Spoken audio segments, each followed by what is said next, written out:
recién llega. Y aquí el objetivo, el propósito de todo este curso ha sido examinar cuál es la relación vital que existe entre la filosofía y la religión, y entre la historia y la religión. Es decir, ver la religión en estas dos perspectivas, la que ofrece la filosofía y la que ofrece la historia, concretando todavía más y en cierto modo ilustrando esta verdad con la encarnación en la historia, diríamos. En Israel es fundamental el conocimiento de la historia porque Dios se manifiesta en la historia. Y en Grecia es donde la filosofía surge y nace como una encuesta en busca del centro divino. En las clases anteriores habíamos examinado nosotros el propósito de Sócrates. Decíamos que Sócrates fundamentalmente, pese a que no nos vamos a hacer cargo de toda la discusión en torno a su personalidad, lo que lo distingue y lo define es esta búsqueda de qué es lo que verdaderamente conviene a los dioses o conviene a Dios. ¿Qué es aquello que es verdaderamente piedad? Se pregunta en uno de los diálogos socráticos, que lleva el nombre del sumo sacerdote de Atenas en aquella época, que se llamaba Eutifrón. El propósito es averiguar qué es la piedad. Todos sabemos, menos el presidente de la nación, que Sócrates no escribió ningún libro, y que lo que conocemos nosotros acerca de Sócrates está precisamente en Platón. Xenofonte se ocupó de Sócrates, pero se ocupó un poco como de una inspiración de tipo literario. Le interesaba Sócrates porque estaba de moda. Y entonces escribió algo, una apología acerca de Sócrates. No podía conocer mucho sobre Sócrates, porque había estado en relación con él siendo muy joven todavía, tenía 18 o 20 años.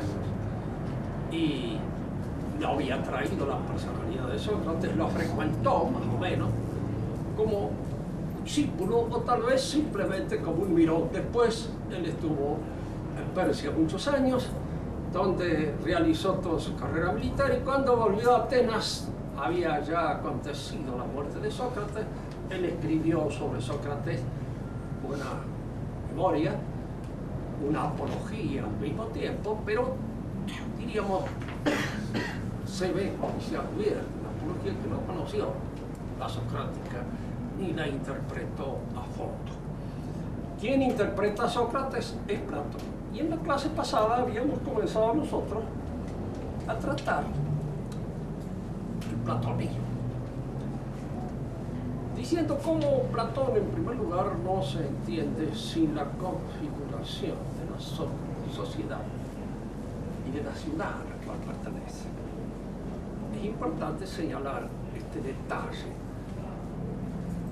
La ciudad griega es, como lo hemos dicho en la clase anterior, un municipio, centro ciudadano y todo aquel ámbito geográfico que lo rodea. Y nunca pretendió ser más. Tanto es así que en la época de Alejandro Magno, cuando Alejandro lanza su conquista sobre la Persia, el griego que más representaba el espíritu griego de aquellos que seguían a Alejandro era un sobrino de Aristóteles, y se malquistó con él precisamente porque no entendía esta exageración violenta de la proyección política de Alejandro. Para un griego, dominar políticamente una ciudad sin conocer a todos sus ciudadanos era producto de la ibris, de la violencia, de la exageración, de la desmesura. Porque aún en todos los órdenes tenía este sentido de la medida, de la armonía que presidía y regía el orden mismo del universo. Y es aquí en este orden mismo del universo donde el griego descubría la huella divina de aquel que lo había plasmado según orden y mesura. Fíjense que la palabra creación de la nada no aparece en ninguno de los textos griegos, tampoco en el de Platón. Pero sí la existencia de un logos que sea intrínseco al universo o fuera del universo, lo mide y lo realiza según las leyes que de alguna manera descubren su armonía.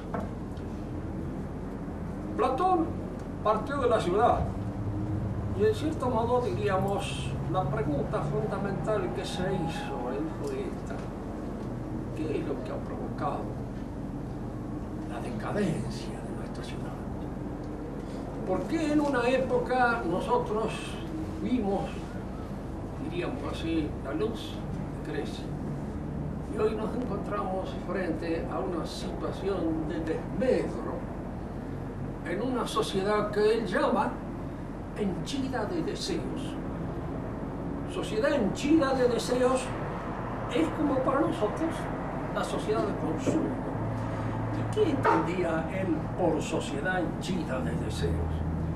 Una sociedad en que existía un bombardeo permanente al bajo psiquismo para provocar ese complejo compraventístico del hombre. El hombre gasta más para pagar su pasión y para de alguna manera, diríamos así, satisfacer esos deseos del psiquismo inferior, que son aquellos que encuentran complacencia en las cosas materiales que la sociedad henchida de deseos le ofrece.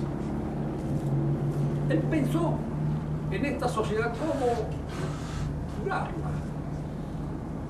De ahí va a surgir, de alguna manera, lo que podríamos llamar el contexto del libro más importante del que fue la República.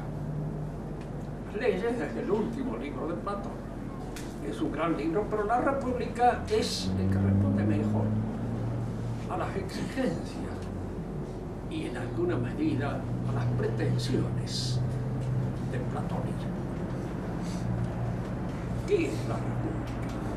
Para nosotros, que vivimos en un clima de utopías, nacida de un cristianismo mal entendido, mal comprendido. Recuerden esto, siempre utopía nace en clima cristiano. Y en cierto modo viene de algún modo a satisfacer esa inclinación del espíritu cristiano que va en busca de aquella transfiguración del hombre que supone el acceso al reino de Dios, que es transhistórico. Indudablemente, cuando se pierde la fuerza, el impulso, el empuje que conduce hacia la ciudad de Dios, al reino de Dios, que está allende en la historia, esta fuerza sirve para incubar el nacimiento de una sociedad perfecta que se realizaría aquí en la tierra por la única fuerza transfiguradora del hombre mismo. El hombre que aspira a la realización de esta sociedad perfecta. Y esto constituye la utopía que es típica, que es la marca de nuestra época. Decía Salborra, en cierta oportunidad, el socialismo es la inmaculada concepción del hombre. Es decir, el socialismo supone un hombre sin pecado original, un hombre perfecto, un hombre del cual surge esa sociedad perfecta como el agua pura del manantial. Por supuesto, si nosotros quisiéramos ver la República como un ideal pura y exclusivamente utópico, estaríamos perfectamente equivocados. Platón no se propuso una utopía. ¿Qué es lo que se propuso? Diríamos, y sigo en esto la inspiración de uno de los más profundos tratadistas acerca del tema platónico, que fue Werner Schlegel, en su Paideia, cuando nos dice que lo que sirvió a Platón de modelo en su trabajo sobre la República fue la medicina. El médico trabaja sobre una idea fisiológica de hombre sano, sabiendo perfectamente bien que el hombre sano no existe. No parece. Todos los hombres padecen de algún defecto, de alguna deficiencia, de alguna falla. No se habla aquí del pecado original, pero de alguna manera se está rozando esta verdad tradicional cuando se observa al hombre como un ser que no alcanza, no logra, no realiza su perfecto equilibrio. Pero indudablemente el médico tiene que tener una idea de la salud para restaurar el equilibrio de la vida humana. Y en el platonismo, en la escuela de Platón, surge esta idea de que la tarea del político es una tarea análoga a la del médico. Idea que va a desarrollar de una manera mucho más acabada y completa Aristóteles, que precisamente era médico. Por lo menos lo era por familia, y en aquella época pertenecer a una familia de médicos era casi inevitablemente ser médico y tener, en alguna medida, el hábito intelectual típico del médico. ¿En qué suponía? Porque Aristóteles fue platónico. No nos olvidemos que vivió en la academia hasta los 40 años. A los 40 años un hombre ya está hecho y está formado. Y en esa academia se discutieron muchísimas cosas, de las cuales algunas él va a desarrollar con posterioridad según teniendo una inspiración propia que lo separa en alguna medida del platonismo clásico, acabado, pero que no están reñidas con el platonismo en general, porque surgen de ahí, como el agua del manantial. No olvidemos nunca que Platón fue probablemente la figura más inmensa de la Grecia. Aristóteles lo corrigió, ya vamos a ver algunos de aquellos que lo corrigió. Pero esta corrección hecha por Aristóteles supone todo ese material que se encuentra en el platonismo, a veces en estado de magma, en un cierto estado de confusión, y al cual Aristóteles le da forma. Platón se propuso hacer esto, porque suponía, exactamente como lo va a desarrollar posteriormente Aristóteles, que la tarea del político es un poco como la del médico. Y acá es donde nos permitimos esta digresión, con el propósito de ilustrar mejor esta idea. Generalmente cuando uno es joven, está siempre pensando en cuál es el modelo de sociedad perfecta a la cual tendríamos que acomodar nuestro ideal. Y muchos creen, incluso algunos creen que cuando el pueblo se protege no va a ser todos radicales, o van a ser todos de algún modo demócratas, o van a ser de alguna otra manera socialistas, cualquier otra cosa distinta. Suponiendo indudablemente en el horizonte el dibujo de una sociedad perfecta a la cual los hombres, gracias a la educación laica, van a ir arrimándose poco a poco hasta alcanzar esta figura de plenitud que es el perfecto demócrata, el perfecto radical o el perfecto socialista. Cuando Aristóteles, en seguimiento de Platón, nos habla a nosotros de que la actividad del político se parece a la del médico, ustedes piensan que un buen médico no se propone nunca, de ninguna manera, hacer de su enfermo algo bueno. Yo me hago ver por un médico parte del supuesto de que tengo unos cuantos años arriba de la cabeza y de que indudablemente hay deficiencias que ya son incorregibles y que no pueden de ninguna manera ser transformadas por ningún remedio ni por ninguna mediación mágica que pudiera actuar sobre mí. De manera que hay que actuar sobre este enfermo que tiene una salud precaria de conformidad con las posibilidades que efectivamente tiene de conservar un precario equilibrio por un tiempo más. Y tú dices lo que el médico se propone, no conservarlo.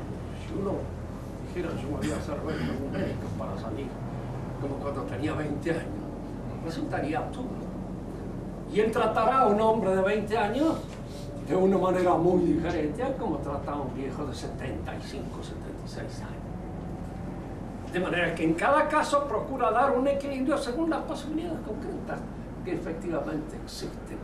Pero en él hay una idea ejemplar de salud que está, de alguna manera, sirviendo como ejemplaridad paradigmática para poder actuar sobre los distintos órganos del hombre que ya no funcionan. Y bueno, porque es conveniente siempre tener en cuenta esto. Recuerdo, como profesor de historia de las ideas políticas, a veces haber hecho tal vez un discurso demasiado apologético de lo que era la Edad Media, de lo que podía ser el antiguo régimen. Entonces el alumno saca la conclusión de que uno está soñando con el retorno a una situación que está peregrina, que no se da. El profesor es monárquico o el profesor es aristocrático. No sé. Pero también, ¿usted cree posible sacar la monarquía en este país donde no hay monarca, donde no hay tradición monárquica, donde no hay absolutamente nada que pueda restaurar la posibilidad de una situación política? Eso es completamente absurdo. Crear una aristocracia de los bachichas estos que manejan el país es una cosa completamente estúpida, sin sueño, de una noche de verano, de manera que nunca jamás ha pasado por la cabeza de nadie. Se hace lo que se puede según las posibilidades reales y concretas que cada país ofrece. El propósito de la República entonces fue eso, crear un paradigma, es decir, ¿cuál es la ciudad que le corresponde al hombre sano? Pero aquí es donde conviene ver qué es el hombre sano. ¿Cómo es? ¿Cómo me lo imagino? Y Platón inicia su búsqueda filosófica a partir, como debemos partir siempre, todos, del ente físico, de la cosa sensible y visible. Allí es donde indudablemente yo debo buscar el camino para alcanzar el conocimiento paradigmático. El ente físico, la cosa sensible y visible, presenta a mi consideración muchos aspectos que es necesario que sean distinguidos con absoluta claridad si no quiero luego, en mi reflexión sobre él, cometer errores, equivocaciones y confusiones graves. Digámoslo de otra manera. El ente físico, en primer lugar, es un ente que cambia, se mueve, se transforma, está afectado por distintas clases de movimiento. Si yo atiendo pura y exclusivamente a la movilidad del ente físico, puedo llegar a la conclusión de Heráclito de que todo cambia, todo se mueve, todo está en perpetuo cambio, perfecto movimiento. Pero al mismo tiempo, el ente físico inspira en cada uno de nosotros una representación conceptual. Lo conozco. ¿Y cómo lo conozco? ¿De qué modo lo conozco? Lo conozco mediante los conceptos, mediante ideas.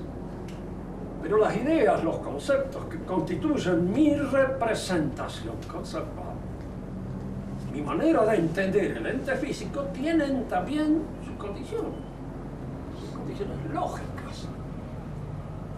El ente ha dejado en este momento la movilidad que lo afecta en el orden físico y se convierte ahora en un concepto, en una idea, en una noción.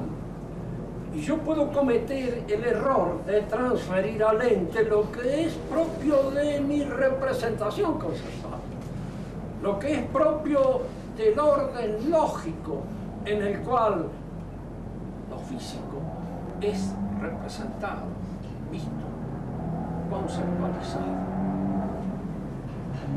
Platón va a cometer este error y todavía en él, con esta, diríamos, sugestión que sufrió por su cuenta, por el excesivo cultivo que tuvo de las ciencias matemáticas. El que no es matemático no entra en la academia. Y cuando la matemática se convierte en ciencia rectrix del pensamiento filosófico, hay una tendencia a matematizar el ente, la realidad. Tendencia casi insoslayable, que afecta a casi todo el pensamiento que en alguna medida está inspirado por la matemática o por la física matemática, como sucede con el pensamiento moderno. Recuerden lo que han estudiado de alguna manera la filosofía moderna, que la filosofía moderna se inspira fundamentalmente en el pensamiento de Newton. Newton es el inspirador fundamental de todo. Entonces surge aquí la idea de un modelo físico que luego es trasladado al orden social y aparece la idea utópica de una sociedad modelada de conformidad con las exigencias de las ciencias físico-matemáticas. En Platón fue la matemática la que le inspiró su noción. Y en matemática sucede esto. Es indudable que el triángulo, como tal, concebido por el geómetra, no existe en la realidad. En la realidad lo que existe puede ser más o menos triangular, pero este más o menos supone una serie de deformaciones, supone una serie de alteraciones en el carácter, en la presentación física de las cosas que el triángulo matemático excluye por antonomasia. No están consideradas en el triángulo matemático. El triángulo matemático es uno, es eterno, porque está fuera del orden real, es inmóvil, es absoluto y es puramente espiritual. Yo tengo acceso a él por un ejercicio de abstracción que es puro y exclusiva obra del espíritu. Platón era matemático y tenía una tendencia inevitable a ver los entes de la realidad de conformidad con la fijeza del paradigma matemático. Y es con la fijeza del paradigma matemático que él supone de que existe un universo, un cosmos novedoso. No, he dicho mal una palabra. Existe. Es una palabra que Platón no usa. Es una palabra que surge en filosofía con mucha posterioridad a Platón. Nace recién en el siglo XVII para indicar el carácter efectivo, real de las cosas. Platón habla de ser, es. Hay o es un cosmos novedoso, un cosmos de ideas puras, a la manera de las ideas que maneja el matemático, de conformidad con el cual ha sido hecho este mundo. Pero este mundo es un mundo que se aproxima muy deficientemente al mundo de las ideas paradigmáticas o puras, porque hay en él un elemento irreductible a la racionalidad que es la materia. Entremos de nuevo en una comparación que nos permita entender mejor. Entender. Si yo quiero racionalizar, diríamos, un cilindro de madera con el objeto de venderlo, con su volumen, el volumen que tiene. yo tengo que crear un cilindro matemático, eliminando todas aquellas irregularidades que se dan en el tronco del árbol en el cual he inspirado mi cilindro. Yo voy a sacar una cuenta exacta si de algún modo las medidas de la base del cilindro, de la altura del cilindro, la circunferencia, etcétera, son bien tomadas. Porque si no las tomo con exactitud no me va a dar un resultado claro. No lo voy a poder racionalizar de una manera efectiva. El cilindro es racionalizable en la medida en que lo convierta en una noción pura. Y dejo de lado toda aquella impureza que surgen de las características materiales del cilindro real que es el árbol. De su corteza, de sus asperezas, de sus deformidades, de sus nudos. Prescindo de ello. Hago eliminación, hago abstracción de ello. Y mantengo aquí mi fijeza en una noción pura, racional. Para Platón, lo que era, lo que efectivamente era, tenía que responder a las exigencias de la más completa y absoluta y perfecta racionalidad. Tenía que ser racionalizable, conceptualizable en todos sus aspectos. Porque él tenía como modelo en su pensamiento la ciencia matemática. Y entonces, aquello que entraba en la composición de las cosas y que no podía ser racionalizado como la materia, no era. Esto no pertenece a la realidad. La realidad pertenece a esto otro, que le consiste en su pureza absolutamente ideal y conceptual. Tenemos dos mundos en Platón. Mundo ideal, cosmos, no es todo, y el mundo real, sensible, afectado por la materialidad, que es el cosmos aceptoso, en el cual nos movemos todos nosotros. Pero ¿cómo establecer la conexión entre estos dos mundos? Pensemos simplemente en algo que nosotros no estamos en una academia de filósofos, sino que estamos en un grupo de gente que trata buenamente de entender lo que son estos problemas. Hay un mundo ideal y un mundo real. Si nosotros quisiéramos decir de un hombre ideal y de una mujer ideal se pueden tener hijos, no. ¿Por qué? Porque son ideas. Simplemente, y de las ideas no surge nada. Porque no hay en ellas ni movilidad ni capacidad de engendrar nada. ¿Cómo entonces el mundo real, el que existe, surge de aquel que es, pero no existe? Es una pregunta que Gilson hace con mucha gracia en el libro del que se llama L'Être et l'Essence, uno de los libros más profundos escritos por Gilson. Ser y la esencia. Libro importante, interesante para estudiar bien la relación entre estas dos nociones. Un mundo que existe está dependiendo en su realidad de un mundo que no existe, lo que es. Es, pero no existe. ¿Por qué? Porque para Platón ser es igual a ser conocido. Es decir, de alguna manera ser es lo que es razonable, lo que es racional, lo que pertenece al orden de la conceptualización, al orden de la interpretación lógica. Si nosotros hemos visto a Heráclito encandilado por el movimiento de las cosas y llevado a interpretar toda la realidad en función de ese movimiento, lo vemos ahora a Platón encandilado por la representación lógica de nuestros conceptos, que él concibe a la manera de las matemáticas. Se le plantea acá un dilema que él filosóficamente no puede de ninguna manera resolver. ¿Cómo yo explico la aparición del mundo de las cosas concretas, existentes, reales, materiales, a partir de un mundo de ideas puras, ideales? Platón filosóficamente no lo resuelve. pero lo resuelve religiosamente. Es decir, no lo resuelve la inteligencia platónica en uso de aquellos instrumentos nocionales que el platonismo le inspira, pero lo resuelve Platón en función de la fe de Platón. Aparece allí un Dios.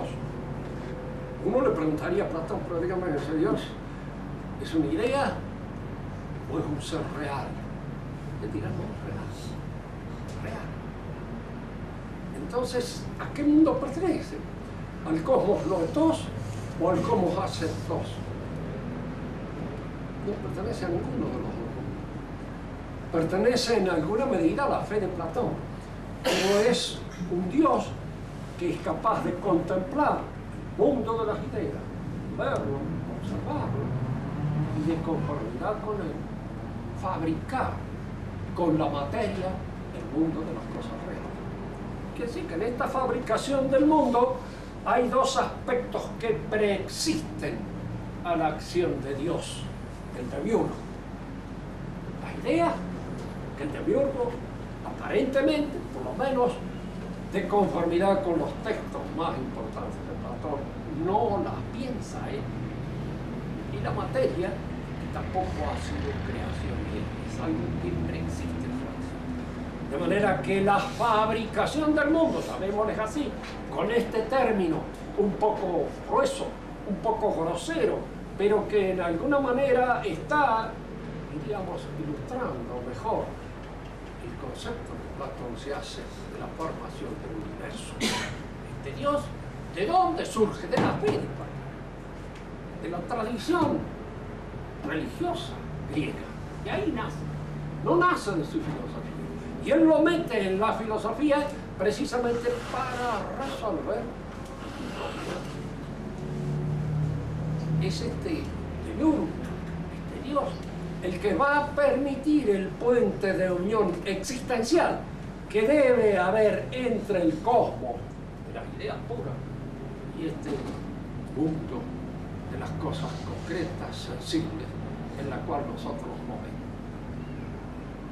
Y ahora, para terminar esta conversación de hoy, planteemos este otro problema, porque Platón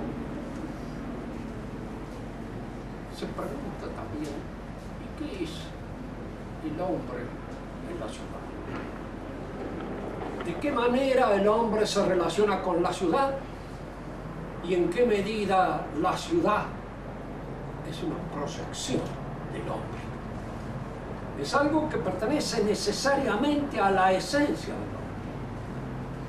Fíjense que estas nociones de esencia aparecen ya más o menos perfiladas en el platonismo. El hombre se da en la ciudad. Es en la ciudad donde este hombre debe conquistar su naturaleza verdadera, su verdadero ser. Debe alcanzar, mediante ese dinamismo que es propio de él, aquel fin para el cual está destinado.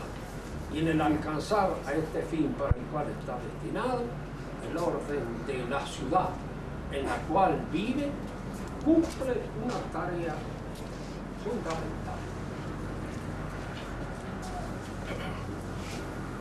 No importa que insistamos en este aspecto. El hombre, según Platón, es un Dios venido a menos. Y acá en esta noción de Dios venido a menos, nosotros, los católicos, comprendemos que hay aparentemente la idea de una caída en el hombre.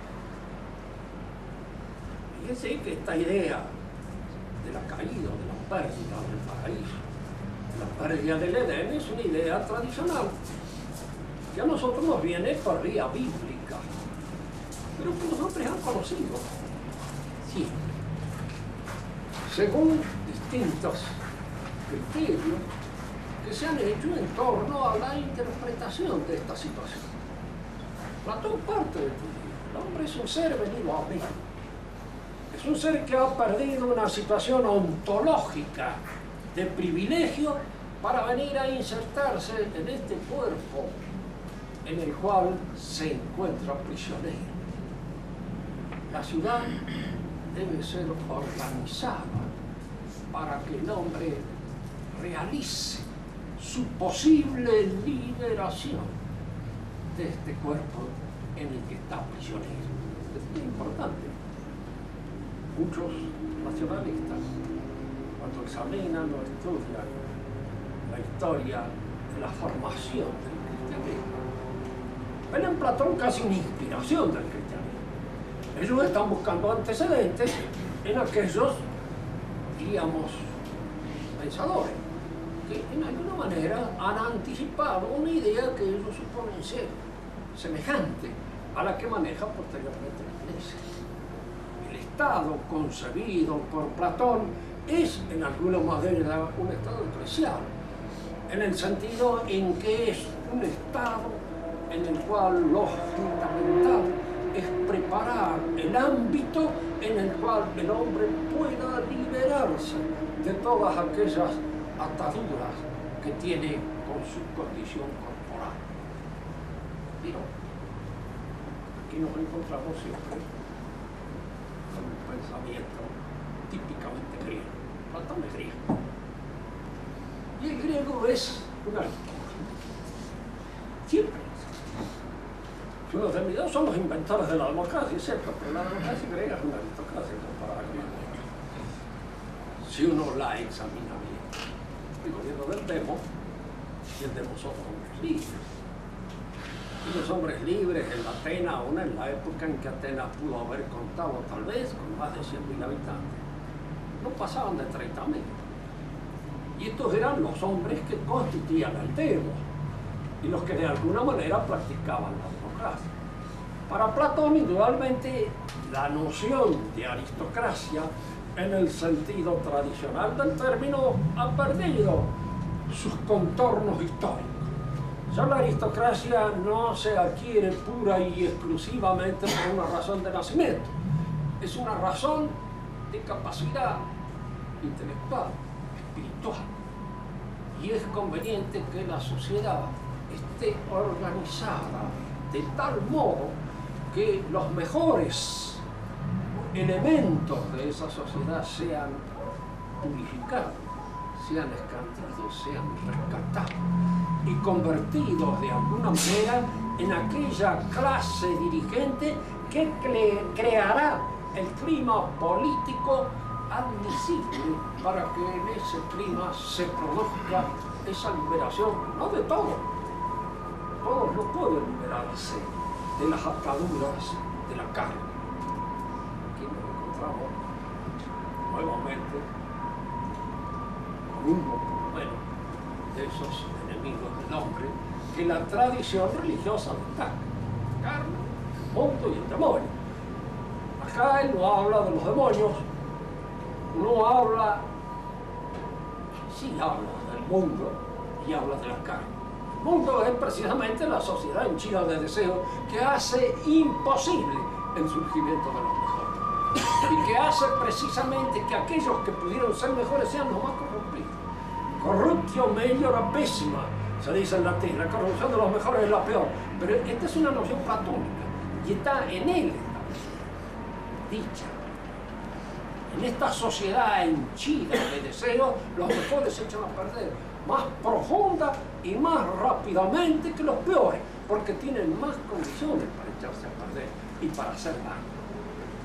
Hay que crear entonces el ámbito social que haga posible que el hombre en él encuentre el clima propicio para su liberación, para la liberación del alma. Y esto es el objetivo fundamental de la República.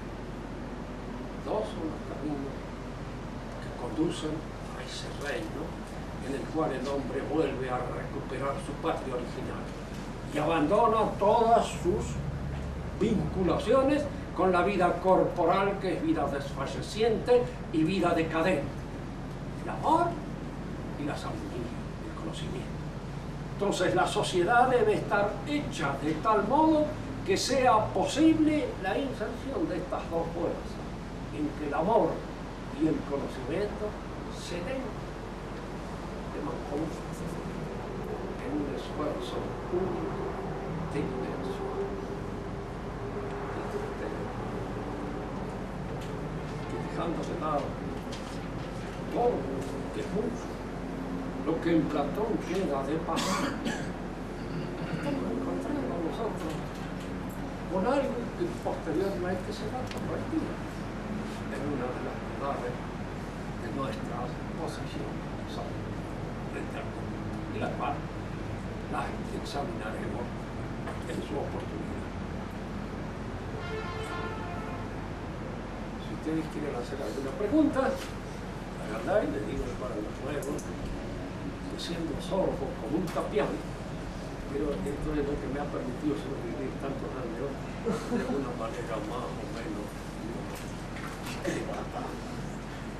Cada vez que me pongo el aparato y oigo un montón de cosas que no debiera haber, me pongo de mal humor y no me doy cuenta por qué de repente estoy de mal humor. Y porque tengo el aparato y oigo un montón de ruidos que generalmente no los oigo, porque ese es el beneficio de ser sordo, que es una cosa a la cual uno se acostumbra y que resulta de alguna manera casi agradable. No sucede como en el caso de la ceguera, que no veía una cosa novedad. Todo está en el mejor de los mundos. Y llega a la convicción de que los demás no saben hablar. Y por eso es que no. A ver, padre Terrero, antes que hace la pregunta. ¿Sí? Obligado. Hay muchos invitados que pueden tomar la iniciativa, como su hijo, por ejemplo, el padre Ramón.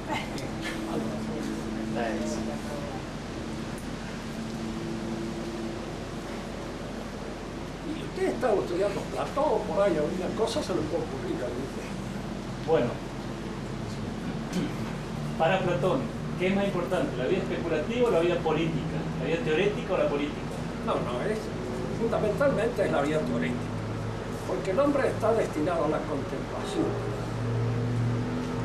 Piensen que los griegos inventaron el término teoría.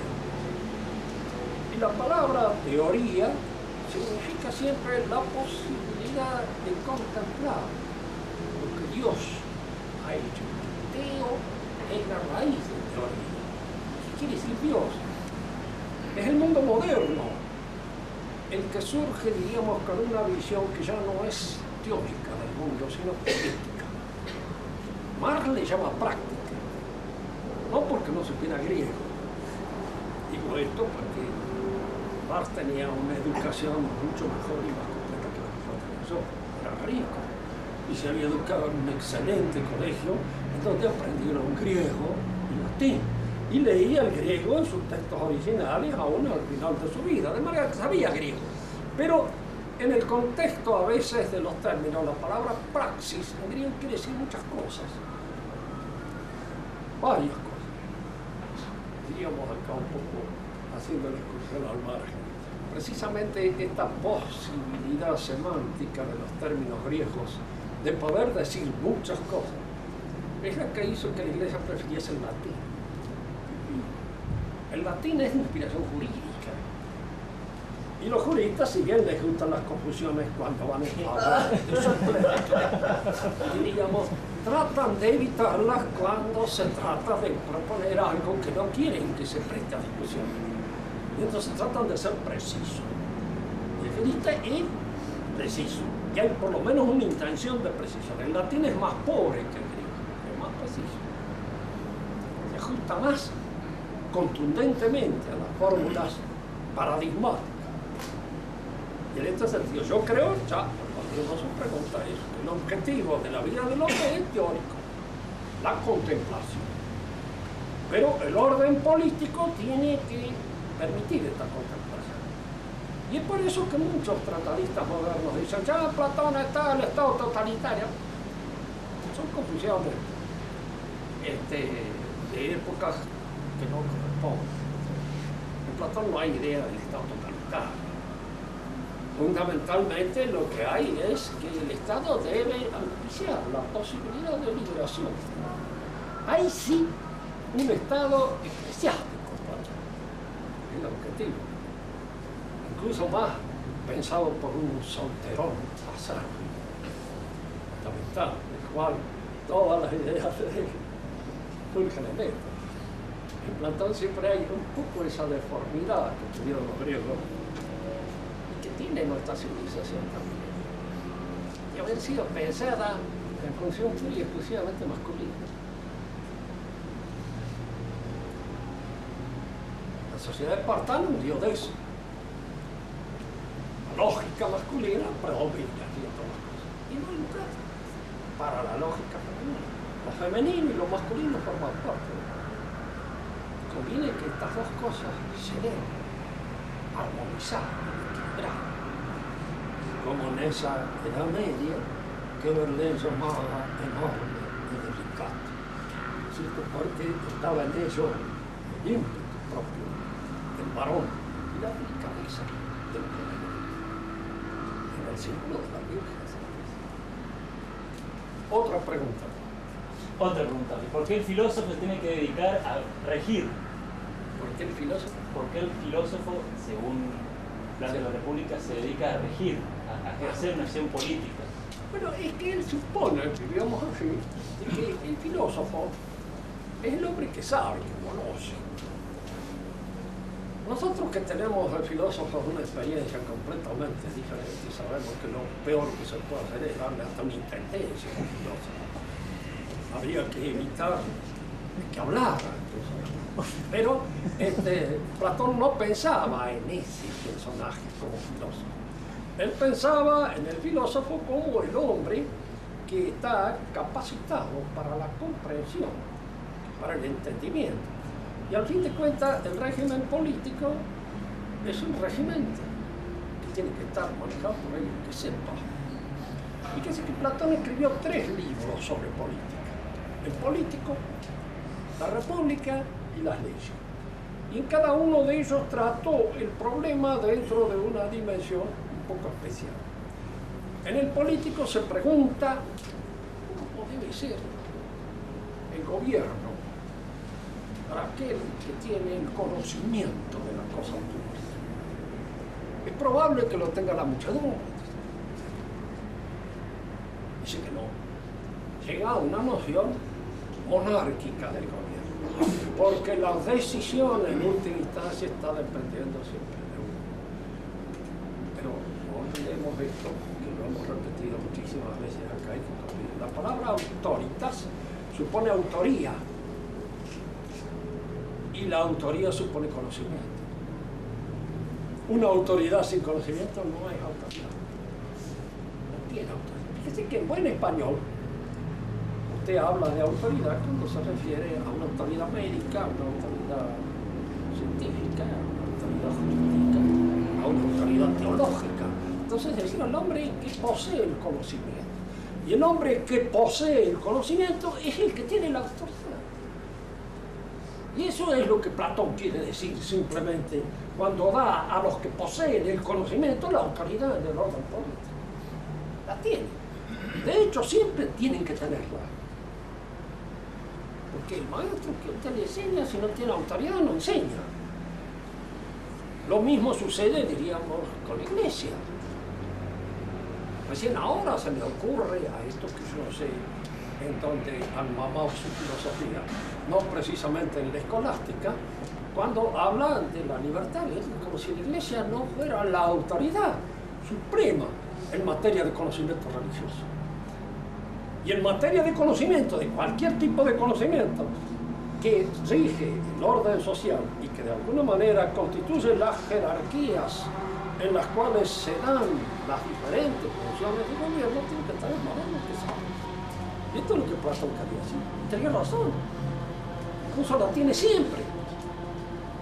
Aun cuando muchas veces sucede esto. El que no sabe nada, dice, y el que sabe es profesor. Pero sucede al revés, que a veces el que no sabe es profesor, y el que sabe, y el que no sabe, bueno, esta parte. Pero los que mandan tienen que saber. Y los que rigen tienen que conocer. Y este conocimiento es el que funda la autoridad en sus raíces. Y a esto es a lo que se refiere Platón. Lo que es diríamos, rescatable del pensamiento. Sí. Está bien que después haya muchas cosas. ¿Qué más? No me deja, no me deja. Y toda esta gente tiene que comer. Hablamos pero fuerte, como cuando mandaba. Encomienda.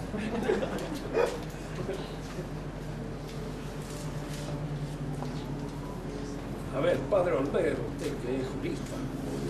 No, estaba pensando en la obra de los jesuitas en América y las reducciones.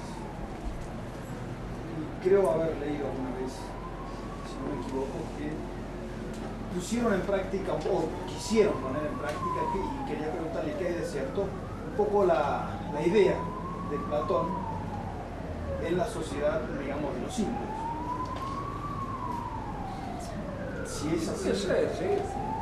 Lo que pasa es esto, siempre cuando uno hace o trata de organizar una sociedad sobre sus verdaderos fundamentos, tiene que ver platoniza. Tiene que remitirse Tiene que ver platoniza. Porque esta idea de que los filósofos, lo que pasa es que nosotros tenemos ya una idea cómica del filósofo. ¿Sabe? Claro, pero en realidad no. ¿Qué saben? Que los que saben manden. Lo que constituye la universidad, lo que constituye los ejércitos, lo que constituye la iglesia, son los que saben sus respectivas cosas. Son ellos los que de alguna manera constituyen la autoridad que educa, levanta, libera, que es lo que nos enseñan a saber. Esta es una cosa que se pierde un poco de vista cuando se habla de la libertad, como si la libertad fuera una cosa que se diera en cada uno de nosotros sin ese paso inevitable a través de las autoridades que nos enseñan a ser libres. El derecho al error. Pregúntale a un profesor de matemáticas si el alumno tiene derecho al error. O le mete un huevo cuando no aparece, digamos así, la cuenta bien hecha. Entonces, bueno, derecho al error, bueno, uno se erra. Errar es humano, es bien magnífico. Erramos todo, y mira, pero se pone el paso y queda para el otro examen. Entonces vuelve en el otro examen, ahora habiendo corregido todos los errores que hizo. ¿Y quién es el que impone ese conocimiento? El que lo posee, el que tiene autoridad, la autoritas. Y es en ese sentido el que el platonismo es interno. Como todas aquellas cosas que en alguna medida son verdaderas.